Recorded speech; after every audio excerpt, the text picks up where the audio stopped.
Hello friends, मैं CA श्रुति Singhal.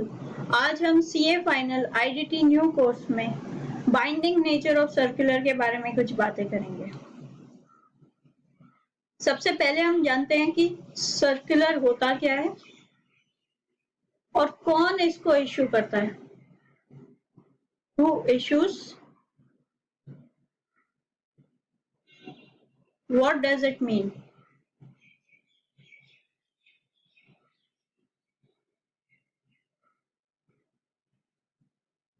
Circular issue करता है सीबीआईसी। सीबीआईसी क्या है? Central board of indirect taxes and customs. What does it mean?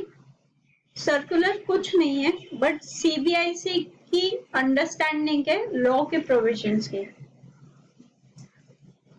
कभी कभी ये होता है कि लॉ के जो कुछ प्रोविजंस होते हैं वो ट्रेड और इंडस्ट्री को समझ नहीं आ रहे होते हैं। इन दैट केस सीबीआईसी अपनी अंडरस्टैंडिंग सर्कुलर के थ्रू लोगों तक पहुंचाता है। Circular is interpretation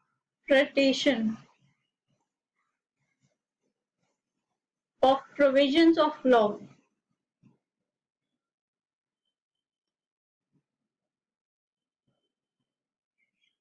By CBIC.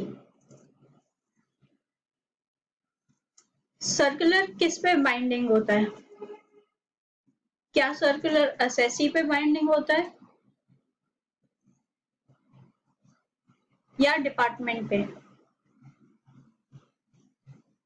Binding का मतलब क्या है? बाइंडिंग का मतलब ये है कि असेसी को सर्कुलर में लिखी हुई बातें माननी पड़ेंगी या असेसी अपनी इंडिपेंडेंट ओपिनियन बना सकता है।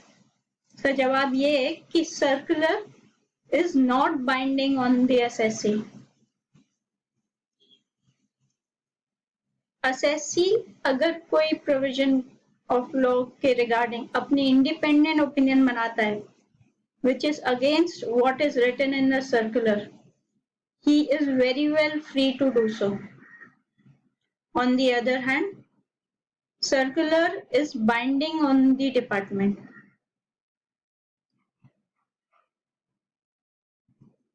जीएसटी आने से पहले हमारा एक्साइज रिजीम हुआ करता था।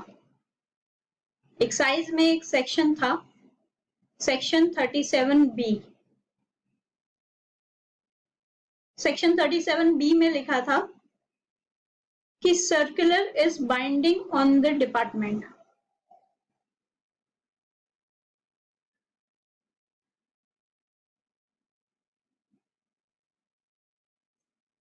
क्योंकि उसने ऐसी बात लिख दी थी, कई बारी सर्कुलर जो कुछ बोलता था वो असेसी के फेवरेबल बात होती थी, तो डिपार्टमेंट को लेकिन सर्कुलर को ओवररूल करने की पावर्स नहीं थी। सर्कुलर को मानना ही मानना पड़ता था। इसलिए कई बारी असेसी के फेवरेबल बात भी होके भी और अगर वो लॉ की करेक्ट इंटरप्रिटेशन ना भी होए तो भी डिपार्टमेंट को सर्कुलर को ऑनर करना पड़ता था, उसकी बात को मानना पड़ता था। बट अब जीएसटी रेजिम में उन्होंने लिख दिया है कि circular is binding on the department, but law will prevail. अगर सर्कुलर की कुछ ऐसी बातें हैं जो डिपार्टमेंट, जो सीबीआईसी ने जो ओपिनियन जनरेट करी है, जो इंटरप्रिटेशन निकाली है, वो लॉ की करेक्ट इंटरप्रिटेशन नहीं है, in that case department can have an independent opinion. Circular is not binding on the department in GST regime.